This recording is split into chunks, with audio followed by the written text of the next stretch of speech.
Допустим, у вас есть моток ниток, но в данный момент их прочности вам не хватает. Тогда с помощью них можно сплести небольшой канатик. В идеале нам понадобится 2 колышка, вбитых в землю, но в условиях квартиры можно обойтись и 2 табуретами. Привязываем нитку к одному из табуретов. После этого начинаем наматывать. Чем больше мы намотаем, тем толще получится канатик.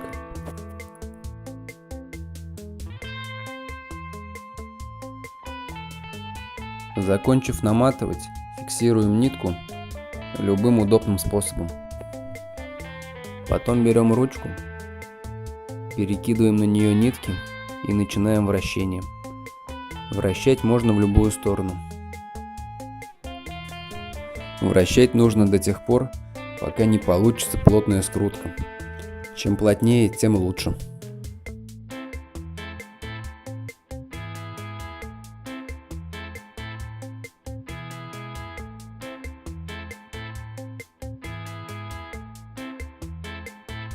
Перехватываем рукой посередине скрутки и, не ослабляя натяжки, поддеваем ручкой со второго конца.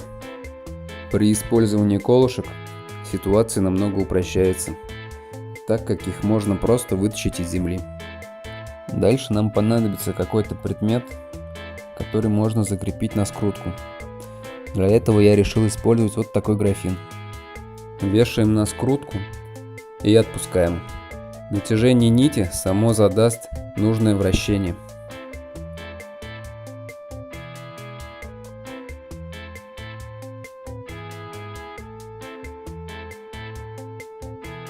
После того, как вращение остановится, снимаем скрутку, и у нас должен получиться вот такой канатик.